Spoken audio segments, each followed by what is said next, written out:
Hello, everyone. Thank you so much for joining this workshop on how you can ace your college application essays.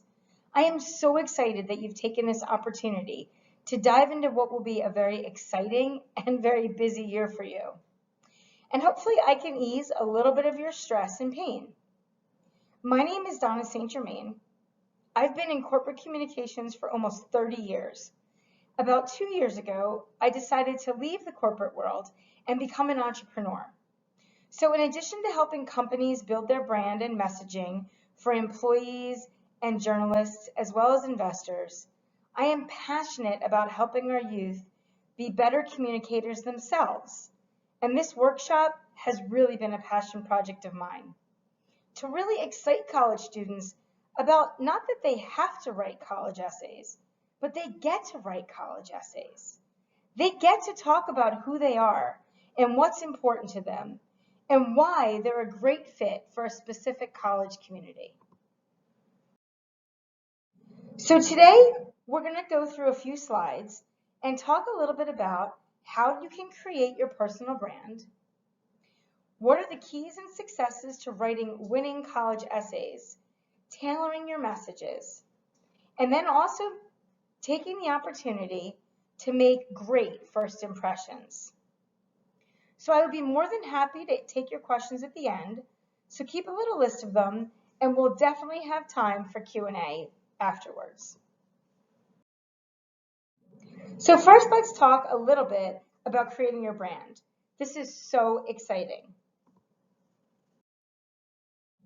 You all have a brand, whether you realize it or not. And as you know, perception is reality. This is not what you wish people thought about you, but what they actually do think of you.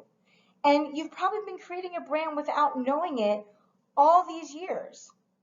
In this highly digital environment that we live in today, you know people come across all types of touch points with you, whether that's on your social media channels, or playing with you on a team sport, or sitting in class with you, or engaging with you in a community service activity.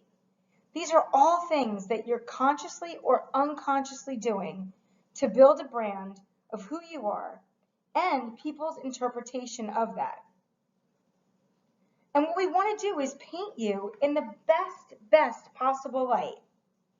That's certainly the key here. So over the many years that you're doing this, you're going to have many more opportunities in your career to look at your brand and who you are and how you present yourself.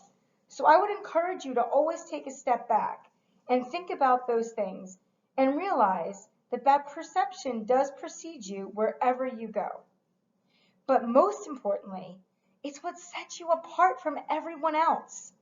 And that's part of the keys to writing a great college essay, being able to set yourself apart from others. So what are one of the ways we do this? Well, one of these ways is by telling people about yourself and what we call an elevator pitch. It's called that because it's meant to be given in the short amount of time that you have in riding an elevator with someone. So figure anywhere from 15 to 30 seconds. What would you want to say to actually explain yourself to that person? How concise can you be in that timely way? Something that gives them the opportunity to know you as best as you can. And you want to clarify who you are and what's important to you. You want to be able to talk about what motivates you. You want to be clear about how you fit into that community or strategy. Maybe you're riding up an elevator in a place that you've lived in a dorm. Maybe you're going in an elevator to an interview or an internship. You want to have a powerful message that differentiates you from other people. And what we like to do is create a 30-second one and a 60-second version. So this gives you lots of opportunities to go throughout your career. You know, maybe you're sitting next to someone at school orientation and you have a bit more time to chit-chat than riding in an elevator. So that would be a great opportunity to use your 60-second elevator pitch.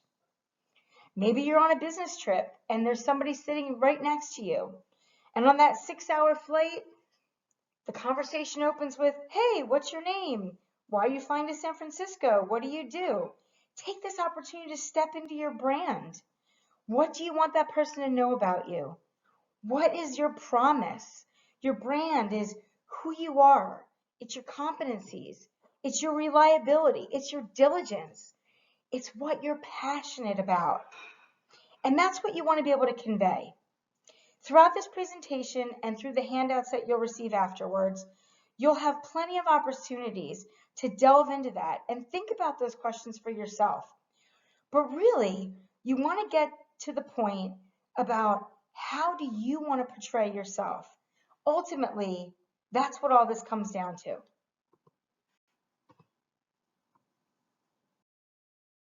Another place that we like to look at to project your brand is your LinkedIn profile. LinkedIn profiles, Facebook pages, these are all places where the brand is representative of you. It's also places, believe it or not, where colleges and people that you're interviewing with for internships or summer jobs or jobs after school, they go to look up information about you. So we want to make sure it presents you in a professional manner. It talks about you and who you are and what is most important to you. But mostly, it's a great channel to amplify these messages, to network with other people, to provide your expert opinions on different things and what you're passionate about. You want to be able to connect to other people. Perhaps you can connect with people who volunteer for a similar organization you do, or play a similar sport as you do. These are the types of things that you want to also connect with people who perhaps work at a company you're going to work for, or work at a company that you would like to work for. LinkedIn is a great place to do research, whether that's on programs the universities have, or perhaps on somebody like an alumni that may be doing an interview with you for college. Do a bit of research on their background. What city do they live in now? What did their career path look like? Did they get a master's degree? Do they still live in the town where they went to college or where they grew up? These are great things to have, great pieces of research that you can integrate into the interviews that you do with people. Another opportunity is your social media channels to promote yourself. Another opportunity that you have is your social media channels to promote yourself. So here's a few examples of things that I have done on my LinkedIn channel for both professional reasons, and I also post them on my Facebook channel for more personal reasons. They're all things I want people to know that I'm great at. So for example, I can talk to you about 4 steps for nailing a great job interview, or counsel corporations on things that they need to know before writing an annual report. But mostly, you want to use this as a way to connect and to talk and to become part of a conversation, because that is how people get to know you. So one of the things that I've done to differentiate myself is I've picked up on hashtag Wisdom Wednesdays.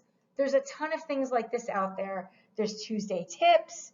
You can do a quick amount of research and find something you want to be part of a conversation of. So in my Wisdom Wednesday tips, you can see that I've created a bit of a template here. And each week I pull a quote.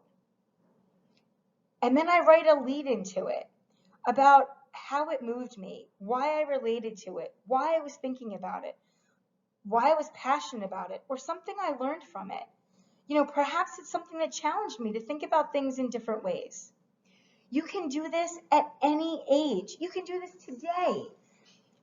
As a high school student, hashtag leadership.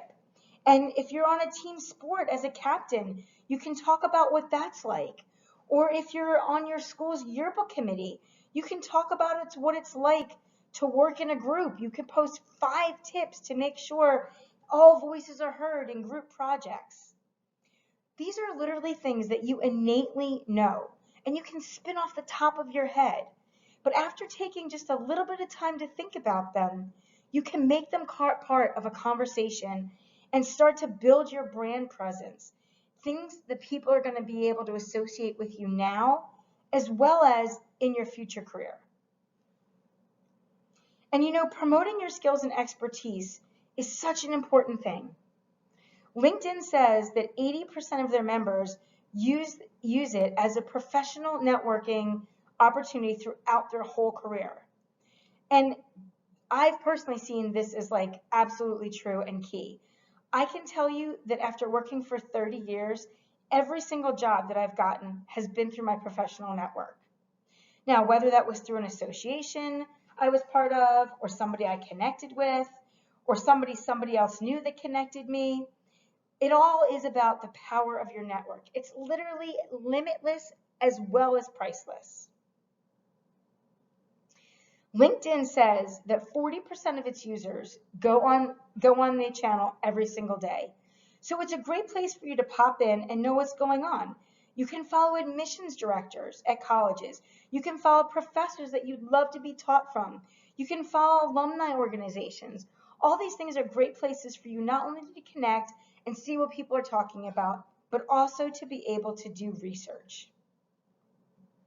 In addition to that, profiles that have photos get 21 times more views and 36 times more posts and messages.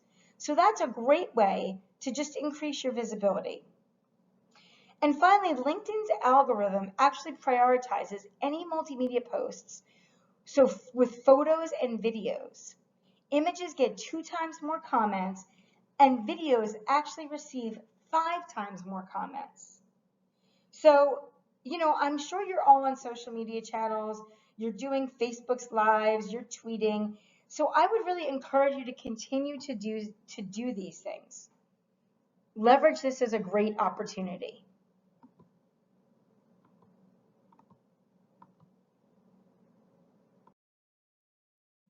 So now we're going to switch gears a little and talk a bit about writing winning essays.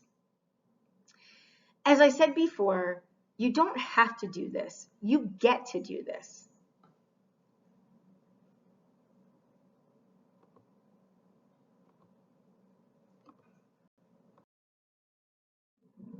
This is a great time for you to learn and reflect and certainly plan about how you want people to think about you and look at you. And, the prompts that you're given, as you can see in the quote here from Scott Anderson, it's really an opportunity to help you understand the aspects of your life and understand what would make you important to that college and what makes that college curious about you. These things are completely key. The 4 C's of effective message writing can be clear, be concise. Some of these college essays only allow you 250 words. So you definitely have to get your messages across and get it done in a concise way. You want them to be complete. You want to be able to connect what you say to the school's message and their values with your values. And finally, be compelling. What makes it memorable? Provide anecdotes, provide stories, provide examples and facts. That's what makes things memorable to people because you connect with them on a more personal level. So that's absolutely something to think about.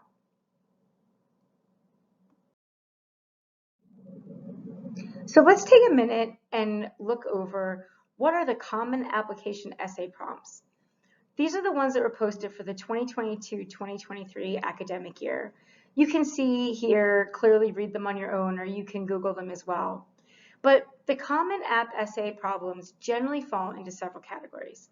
These categories are accomplishments, background, setbacks or challenges that you've experienced and what you've learned from that, gratitude. More and more people in this world, they want to know about what motivates you, what you're thankful for, and why and how you serve others. That leads right into the next topic, which is your passions. A lot of times these essay prompts also give you a sort of topic of your choice. I will always tell you this is a great opportunity to take advantage of, to tell something about yourself that cannot or hasn't been conveyed in your application or in any of the other essays that you filled out. Use it to talk about something that really ties to why you want to go to that school and why you're a particularly good fit for them. And a final essay prompt is usually a challenge question, something that you've had to overcome or learned from that you've really struggled with. So these are things about the essays that, as I said, take the opportunity to differentiate yourself from others.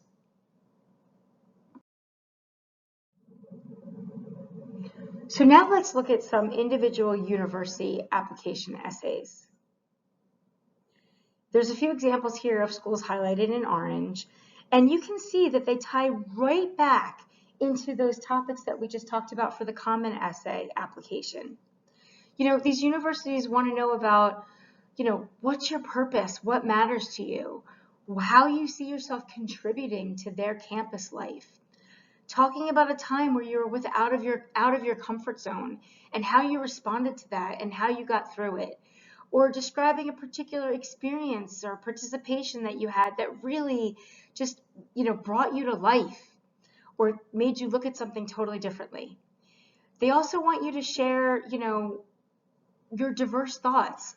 When you get into college and you sit in lecture halls, the exciting part of your courses is going to be the conversation with your other students.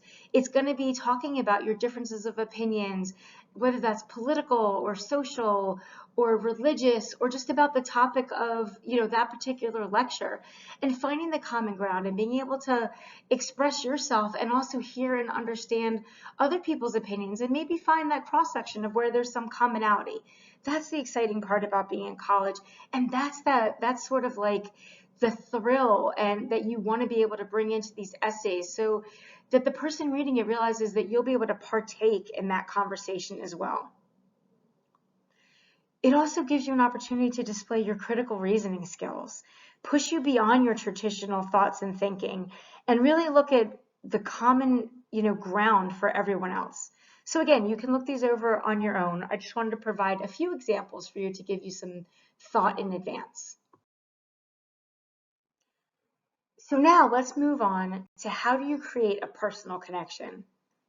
As you saw on my LinkedIn page, I am all about people and storytelling and connecting them on a level that elicits an exciting response from them. So let's talk a little bit about storytelling. This is something I love doing. Whether it's for a company, I love talking to the engineer or someone in research and development to find out about why did they create this product, or what was the need that they saw that they wanted to fill. It gets to the root of the problem. It makes it personal.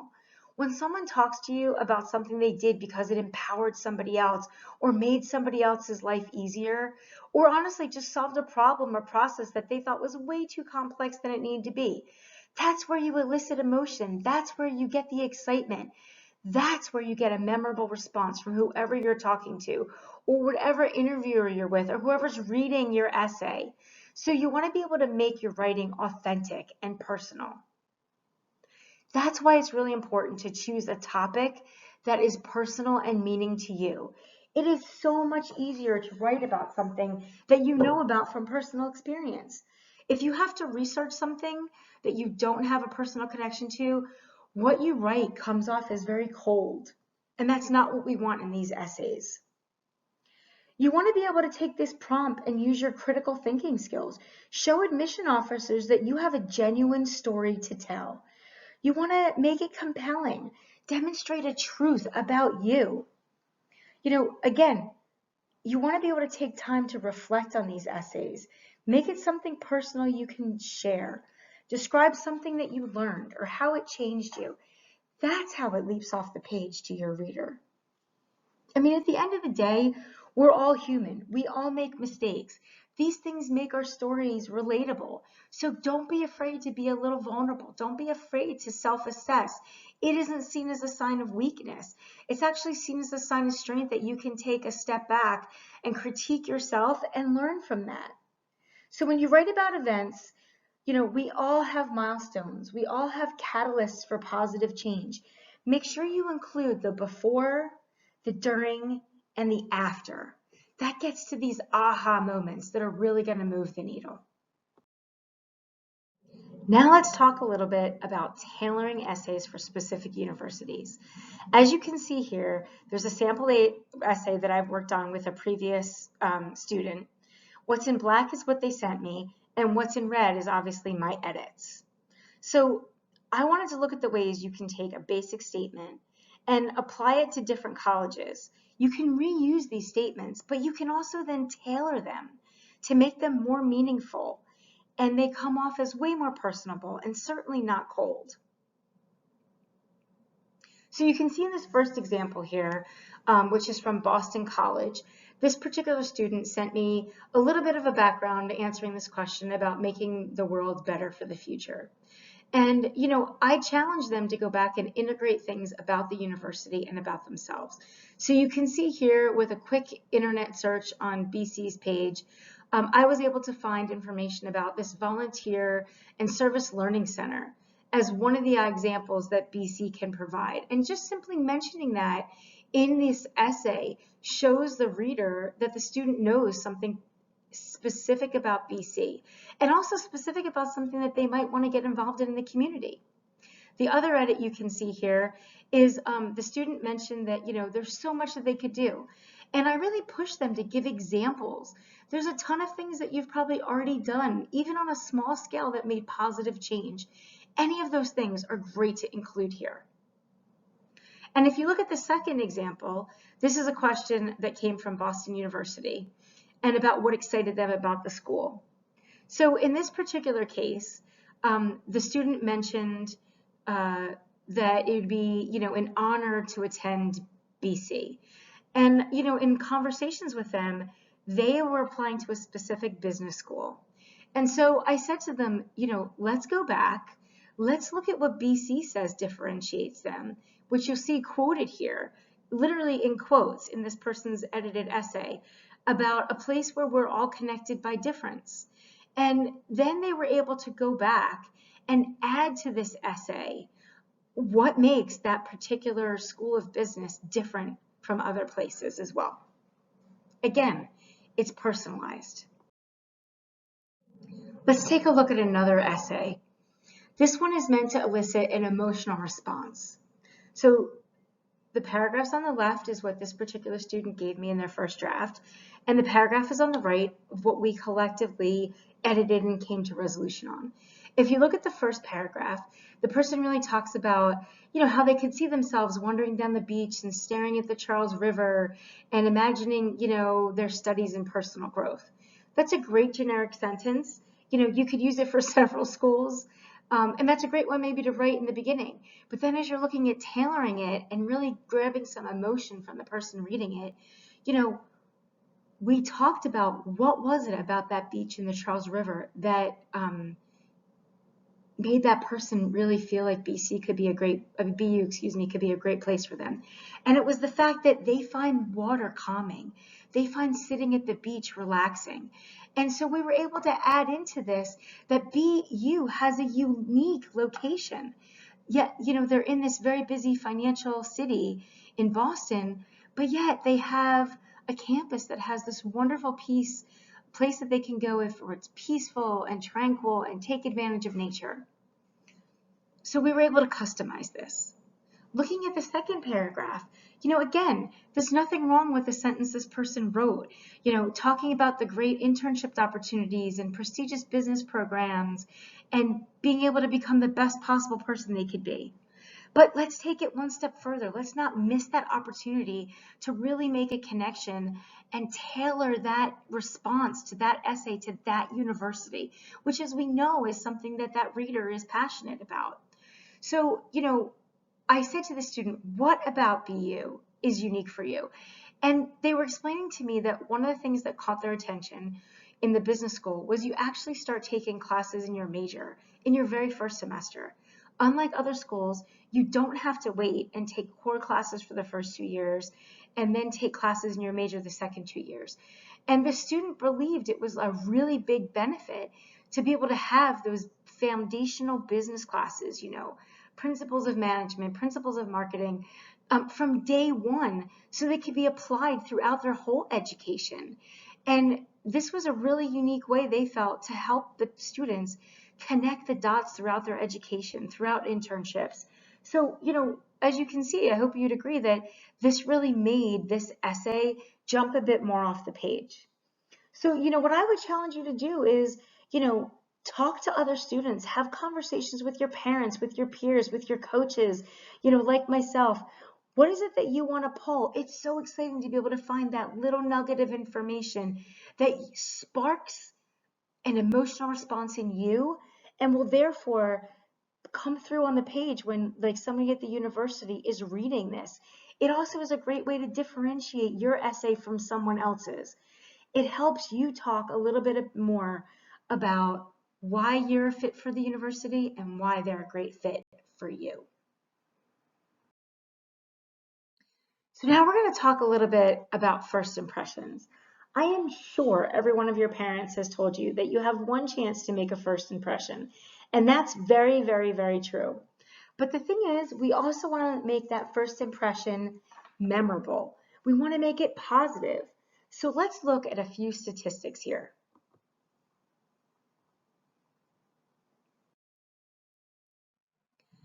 Let's talk about perceptions.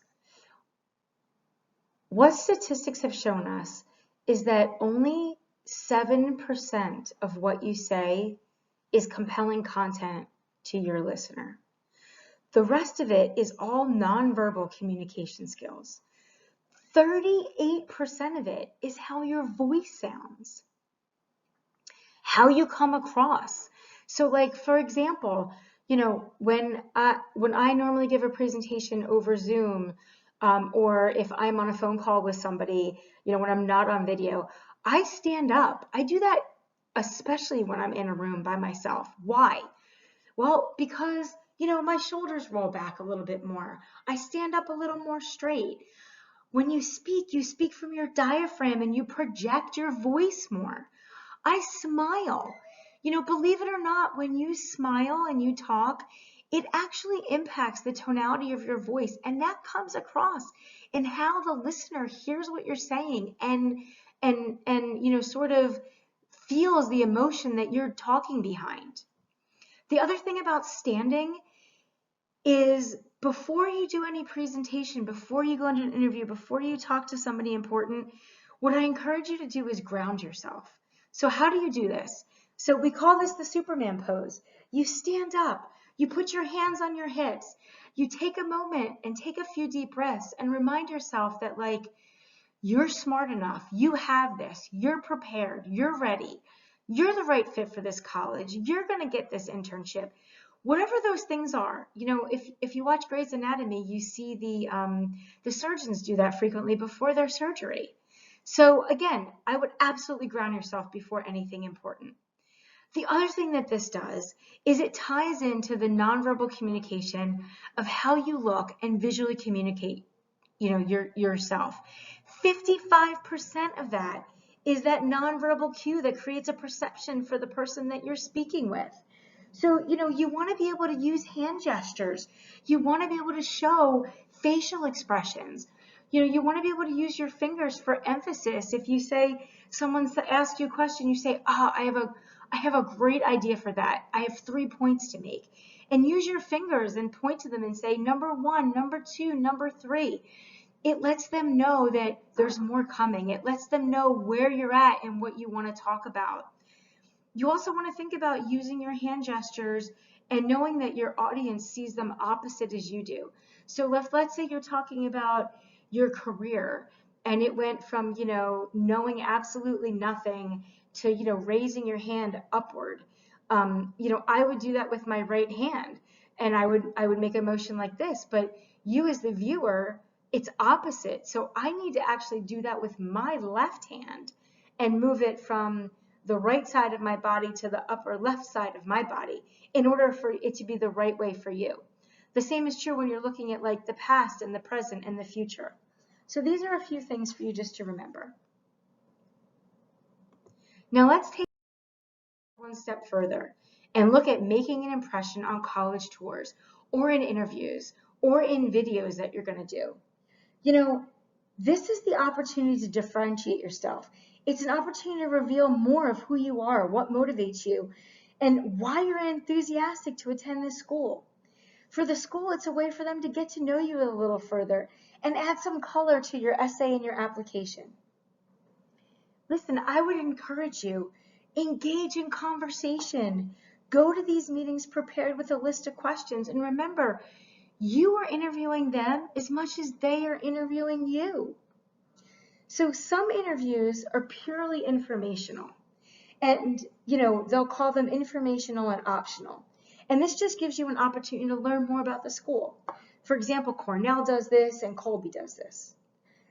Some of the interviews are optional, but they're used as a way to evaluate you.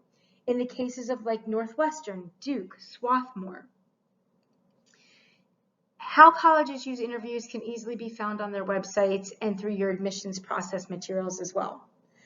When you move to Ivy League schools, a lot of these schools recommend interviews as a way to evaluate you. I would encourage you to interpret, quote, recommend as, quote, require. Columbia, Dartmouth, Princeton, Georgetown, if you're applying to any of these schools, they say that the interview is recommended and they use it to evaluate you. So think about this. If another candidate submits or does an interview and you don't, that was a way for them to differentiate themselves. Maybe that means that they get into the school and you don't. Maybe that was just enough of an edge. You hate to miss that opportunity. And when I talk about evaluate, what I mean is they're looking for your strengths, their weaknesses, your personalities, how you handle yourself, how you engage in conversation. If you're shy, can they elicit a response from you? If you are, very extroverted and talkative, do you stop and listen to their questions? Do you give them a chance to speak? Do you ask them questions? These are all different ways of you wanting to present yourself.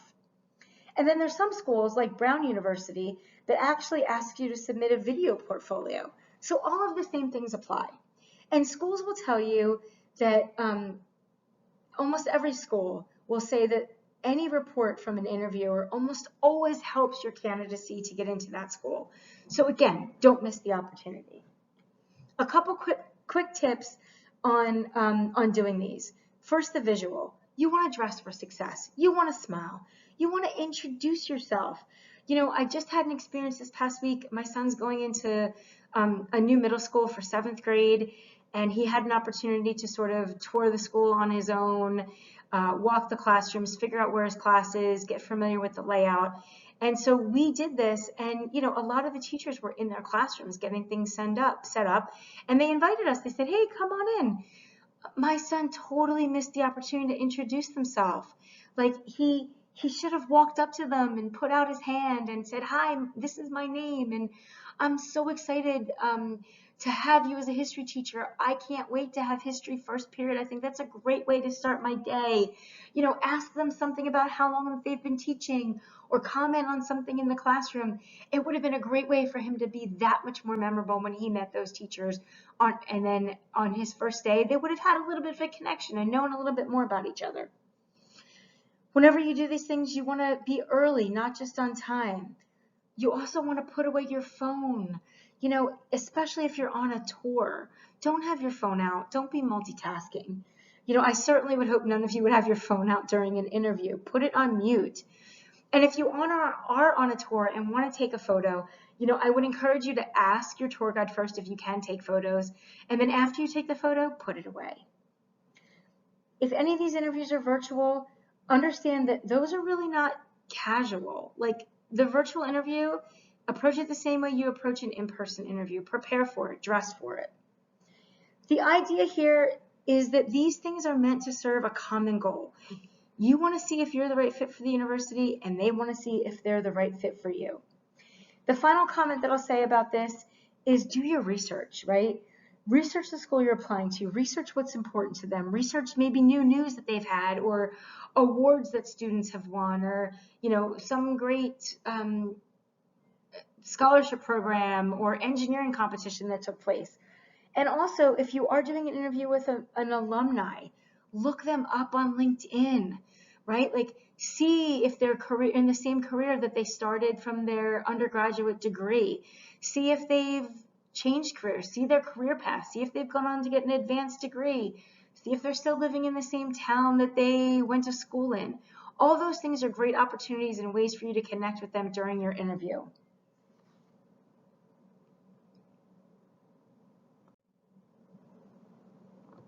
So finally, let's talk talk about next steps. Let's get started. How do you get started today? I mean, let's take the excitement and enthusiasm that you all have today from spending an hour learning all about this and being in a position to be well informed and have tips and tricks. The first thing is I'm going to send you 3 freebie worksheets, right after this seminar. What are they on? Well, there's one on defining your brand. Tell me about yourself. There's a ton of prompt questions here for you about, why do you want to further education? What excites you? What are your core beliefs? Tell me something unique about your upbringing. How would your classmates or teachers describe you? What are 5 things you look forward to? Take the time to answer these questions in defining your brand, because these answers are all going to be able to be lifted and reused in your essays. So it's time well spent. The second worksheet is on reflections for you before writing your essay. Each of these reflection questions are tied directly back to the common application essay prompts, those categories, those 7 categories that we went through. So start brainstorming ideas, anecdotes. You can bullet these responses. Don't worry about grammar. Just get your thoughts down on paper. Have, again, conversations with your family, with your friends, with your teachers. What are some of those things that they think about when they think about you? And challenge yourself really to dig deep on this one. It's really important, and it's going to make your essays just so much more fruitful and passionate. And then the final worksheet is on content strategy ideas. Think about what are 10 ideas for demonstrating your expertise. What are some, let's say, like, I don't know, let's say that you're on a debate team. What are 5 tips when you're in a debate? Or if you are on a chess club, what are the 5 mistakes that you made that you wish somebody would have told you beforehand? These are great things that then you can write about in an essay. You can post on your LinkedIn channels. You, by the way, could start today as a senior and go to your school and offer to mentor an incoming freshman. Talk to them about the things that you wish you knew 4 years ago, or the classes you wish you took, or the teachers you wish you didn't have. Any of those things. Again, that gives you great fodder for an essay. It talks about you mentoring. It talks about you taking things that you've learned and giving back to your community. Schools love all those things. And then, listen, if you can take these 3 workshops and those worksheets are enough things for you to write great essays and you're comfortable, that's fantastic. And then I did my job for today. And if not, and you want a little bit more attention and you want to go a little bit deeper, I would encourage you to sign up for my personalized workshop. This is a paid workshop. It will go over about a 2-week period.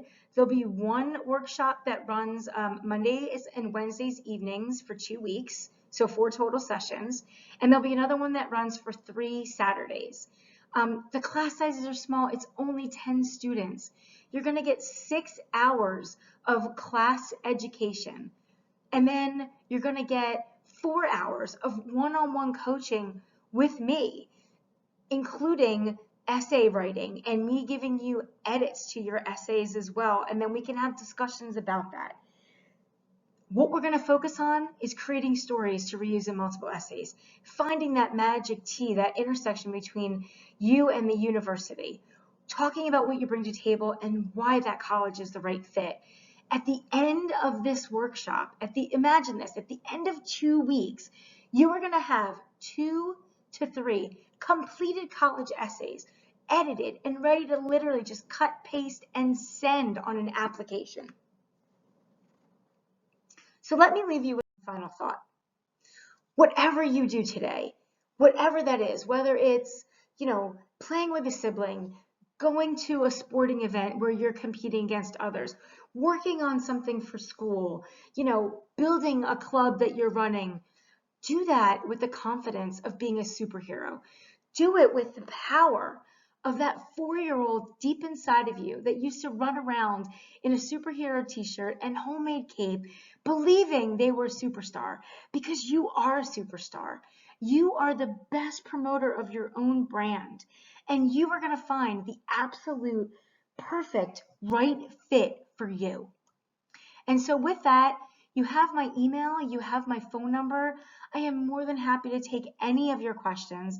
Certainly connect with me on LinkedIn, and I will send you these worksheets as well as the information to sign up for the personalized college essay writing workshop. Thank you so much for giving me your time today. Thank you for entrusting me with this such important life decision of yours and being part of getting to know you a little better and helping ease some of your stress and make this college experience such a positive one for you. Thank you.